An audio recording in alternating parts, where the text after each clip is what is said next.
पिछले एपिसोड में चेंग जिन और लाओ जी दोनों ने अपने अपने पावर को एक्टिवेट कर लिया था और अब इस तरह से वे एक दूसरे पर अटैक करने के लिए रेडी हो गए थे। इसके बाद हम देखते हैं कि लाओ जी सीधे अटैक करने के लिए चला जाता है, लेकिन वहीं हम देखते हैं कि चेंग जिन भी पीछे हटने वाला नहीं होता और अब इसीलिए इन दोनों के पावर के बीच में बहुत ही शानदार टक्कर होने लगती है। मगर इसके बाद भी हम देखते हैं कि दोनों में से कोई भी पीछे हटने वाला नहीं होता और इसीलिए आखिरकार इन दोनों की पावर एक दूसरे से न्यूट्रल हो जाती है। अब इसीलिए हम देखते हैं कि दोनों की पावर शांत हो जाती है और तभी वो छोटी लड़की भी यहाँ पर आ गई थी। तब इस पर लाओ जी कहता है कि तुम्हें यहाँ पर नहीं आना चाहिए था, लेकिन इसके बाद भी हम देखते हैं कि वो छोटी लड़की लाओ जी के पास में आ जाती है। तभी चेंग जिन उससे कहने लगता है कि आज के लिए केवल ये 3 पंछी काफी हैं और इसीलिए चलो बाद में हम इसे कभी देखेंगे। तब इस पर लाओ जी कहता है कि अच्छा होगा कि तुम उस समय मुझे हरा देना, नहीं तो फिर तुम मेरा कुछ भी नहीं कर पाओगे। जिसके बाद हम देखते हैं कि चेंग जिन भी इसके लिए रेडी हो गया था और फिर वो तुरंत यहाँ से चला जाता है। तभी वो छोटी लड़की कहने लगती है कि ये ली फैमिली पूरी तरह से बेकार है क्योंकि ये केवल एक छोटे से गुंडे से ही डर गए। तब इस पर लीमा कहता है कि वह तो केवल एक टीनेजर है और इसीलिए आपको इसके बारे में ज्यादा चिंता नहीं करनी चाहिए। जिसके बाद लाओ जी कहता है कि वह लड़का मेरे हाथों जरूर मरेगा। वहीं उधर हम देखते हैं कि चेन पिंगन भागते हुए एक जगह पर आ गया था। इसके बाद हम देखते हैं कि वे दोनों अपने अगले प्लानिंग के बारे में बात करने लगते हैं, जहाँ निंग पूछती है कि क्या वो सच में माउंटेन पर आएगा। तब इस पर चेन पिंगन कहता है कि मैंने इसके लिए अपना बेस्ट ट्राई किया, लेकिन इस पर निंग कहती है कि तुम्हें यह सब करने की क्या जरूरत है और तुम तो लकी हो कि तुम उसके हाथों नहीं मारे गए। जिसके बाद चेन पिंगन कहता है कि अगर तुमने एक्शन लेने में और थोड़ी सी देरी की होती तो मुझे लगता है कि शायद ये मेरे लिए बहुत ज्यादा पेनफुल होता। लेकिन इसके बाद हम देखता है कि उससे अपने बैग पर मेडिसिन लगानी थी और इसीलिए वो निंग से मुड़ जाने के लिए कहता है, लेकिन हम देखता है कि वो मेडिसिन को अपने बैग पर नहीं लगा पा रहा था। जिसके बाद निंग इसके हाथों से मेडिसिन को लेते हुए कहती है कि तुमने मुझे पीछे मुड़ जाने के लिए बोला, लेकिन क्या तुम कोई कपड़ा नहीं पहने हो। तब इस पर चेन पिंगन कहता है मैं नहीं चाहता था कि तुम कोई ब्लड देखो। जिस पर निंग कहती है कि क्या तुमने मुझे बैंडेज नहीं लगाई थी। लेकिन वही अब हम देखता है कि लाओ जी भी माउंटेन में आ गया था, जहाँ पर कि वो अपने पावर का यूज करके चेन पिंगन के बारे में पता लगा लेता है और इसीलिए उसे पता चल जाता है कि चेन पिंगन किस रास्ते से गया है। वहीं उधर हम देखता है कि निंग एक जगह पर बैठी हुई थी। तभी इसी बीच इससे कोई स्टोन दिखाई देती है और इसीलिए वो चेन पिंगन से पूछते हैं क्या तुम्हें पता है कि ये क्या है। जिसके बाद चेन पिंगन कहता है कि तुमने बिल्कुल सही आदमी से पूछा है और फिर वो इसे बताता है कि इसे ड्रैगन रिज के नाम से जाना जाता है। लेकिन असल में मैं जब कभी भी लकड़ी काटने के लिए आता था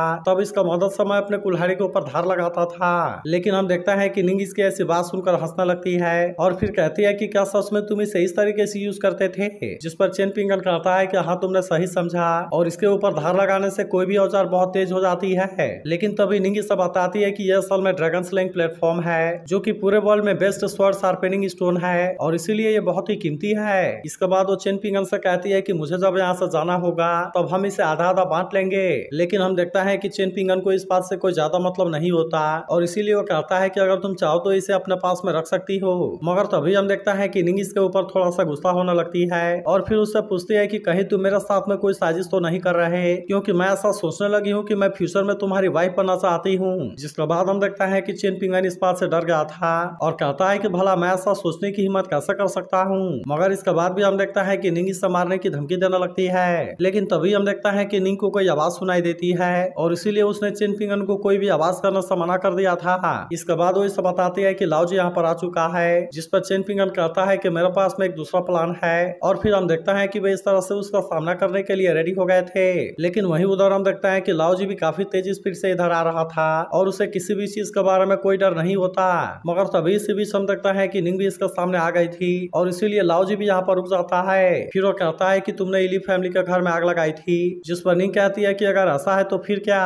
तब इस पर लाओ जी कहता है मुझे पता है कि तुम कोई सिंपल लड़की नहीं हो, लेकिन आखिरकार मेरे और तुम्हारे बीच में क्या दुश्मनी है। मगर वहीं हम देखता है कि निंग को किसी बात से कोई मतलब नहीं होता और इसीलिए वो तुरंत इस पर अटैक करने की कोशिश करने लगती है। लेकिन इसके बाद भी हम देखता है कि लाओ जी के ऊपर इसका कोई असर नहीं होता और इसीलिए निंग इसका कुछ भी नहीं कर पाती।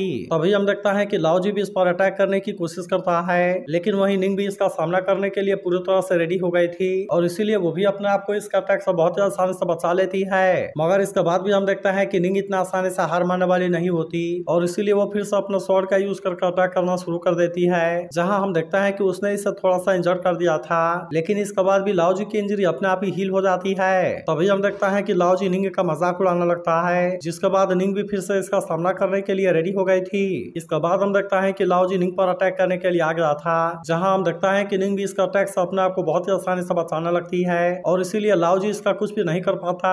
लेकिन लेकिन वही उधर हम देखता है कि निंग को अभी भी इसके बारे में कोई चिंता नहीं होती और इसीलिए वो फिर से लाओजी पर अटैक करने के लिए चली जाती है। मगर वहीं हम देखता है कि लाओजी भी कोई कम नहीं होता और वो इसके दोनों स्वॉर्ड को बहुत ही आसानी से पकड़ लेता है। फिर वो कहने लगता है कि यह स्वॉर्ड तो बहुत ही अजीब है, लेकिन अभी भी हम देखता है कि निंग इसकी कोई बात नहीं सुनती और वो फिर से इस पर अटैक करना शुरू कर देती है। जिसके बाद लाओजी कहता है कि मैंने तुम्हें एक चांस दिया था, लेकिन अब अगर तुम मेरे हाथों यहाँ पर मारी गई तो फिर तुम इसके लिए मुझे ब्लेम ना करना। लेकिन अभी भी हम देखता है कि निंग को किसी बात का कोई डर नहीं होता और इसीलिए वो फिर से इसके साथ में फाइट करने के लिए रेडी हो जाती है। लेकिन इसके बाद हम देखता है कि लाओजी इसका स्वॉर्ड लेने से रोक देता है, इसीलिए निंग अब इसके सामने ज्यादा कुछ नहीं कर पाती और हम देखता है कि वो इसके ऊपर भारी पड़ने लगता है। इसके बाद हम देखता है कि लाओजी इसे मारने के लिए भी आ गया था, लेकिन तभी हम देखता है कि निंग भी अपने फ्लाइंग स्वॉर्ड को कंट्रोल करने लगती है और इस तरह से वो इस पर अटैक करने की कोशिश करती है। लेकिन फिर भी हम देखता है कि लाओजी ने इसका स्वॉर्ड को पकड़ लिया था और फिर वो कहता है कि तुम तो यहाँ पर फ्लाइंग स्वॉर्ड को कंट्रोल कर पा रही हो और इसीलिए आखिरकार मास्टर ची और मास्टर वान के साथ में तुम्हारा क्या रिलेशन है। लेकिन इस पर निंग उससे कहती है कि क्या तुम डर गए, जिस पर लाओजी कहता है कि मुझे चेंग जिन के साथ में उतना मजा नहीं आया और अब इसीलिए मैं तुम्हारे साथ में खेलने वाला हूँ। लेकिन वही उधर हम देखता है कि चेन पिंगन भी एक रिवर के सामने आ गया था, जहाँ हमें पता चलता है कि उसने निंग के साथ में इसके लिए प्लानिंग की है और उसने कहा था कि क्या तुम लाओजी को यहाँ पर ला सकती हो। जिस पर निंग उससे पूछती है कि आखिरकार तुम उसका साथ में करोगे क्या, जिस पर चेन पिंगन बताता है कि यहाँ नीचे केवल मड है, इसीलिए अगर हमने किसी तरह से लाओजी को इसमें गिरा दिया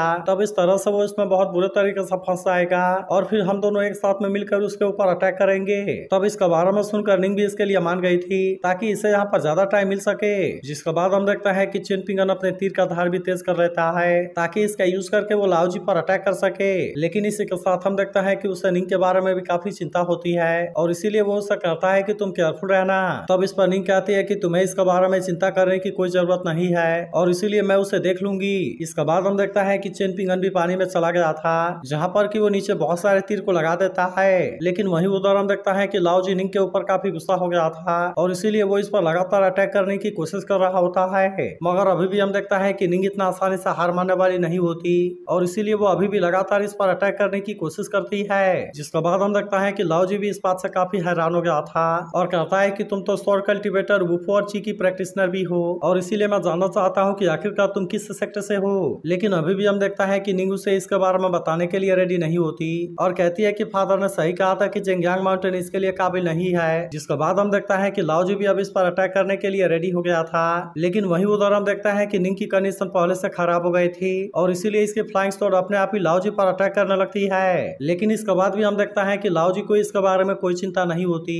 इसीलिए वो फिर से अपने पावर का यूज करके निंग पर अटैक करने के लिए रेडी हो गया था, जहाँ पर कि निंग भी किसी तरह से अपने आप को इसका अटैक से बचाने लगती है। तभी लाओजी उससे कहता है कि तुम इतने बुरे तरह से इंजर्ड हो, इसीलिए तुम तो अपने फ्लाइंग स्वॉर्ड को कंट्रोल भी नहीं कर सकती, जबकि इसके बाद भी वो अपने आप ही मेरे ऊपर अटैक कर रहा है। लेकिन इस पर निंग उससे कहती है कि तुम ये बकवास करना बंद करो और हम देखता है कि वो फिर से इस पर अटैक करने के लिए रेडी हो गई थी। लेकिन वहीं हम देखता है कि लाओजी भी पीछे हटने वाला नहीं होता और इसीलिए वो फिर से इस पर अटैक करने के लिए आ गया था। तभी हम देखता है कि निंग ने अपने स्वॉर्ड पावर को एक्टिवेट कर लिया था, जो कि दिखने में बहुत ही शानदार होती है और अब इसका यूज करके लाओजी पर अटैक करना शुरू कर देती है। लेकिन इसके बाद भी हम देखता है कि लाओजी को इसमें कुछ नहीं हुआ था और इसीलिए हम देखता है कि निंग इसे फंसाने के लिए वहां से भागने लगती है। जिसके बाद हम देखता है कि लाओजी भी इतना आसानी से इसका पीछा छोड़ने वाला नहीं होता, इसीलिए वो भी इसका पीछा करते हुए रिवर के सामने आ गया था, जहाँ पर हम देखता है कि निंग बिल्कुल इसका सामने ही होती है और इसीलिए लाओजी इसके तरफ जाने लगता है। लेकिन वही उधर हम देखता है कि चेन पिंगन भी यहीं पर छुपा हुआ था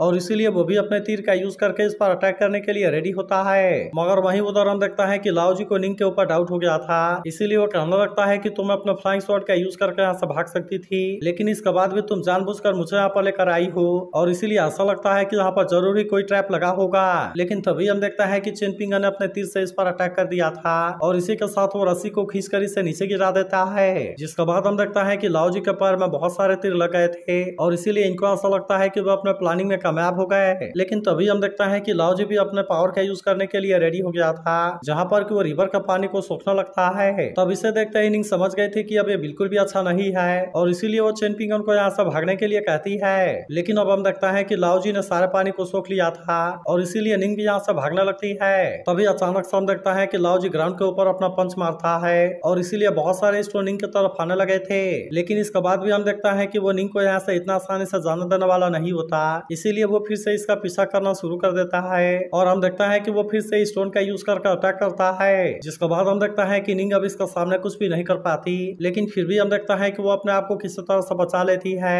और वो फिर से यहाँ से भागने लगी थी। लेकिन तभी हम देखता है कि लाओजी ने एक बहुत बड़े स्टोन से इस पर अटैक कर दिया था, जिसका वजह से निंग जख्मी होकर नीचे गिरने लगती है। वहीं हम देखता है कि चेनपिंग इसे बचाने के लिए आने लगता है, लेकिन तभी हम देखता है कि लाओजी ने बैम्बू से इसके ऊपर अटैक कर दिया था।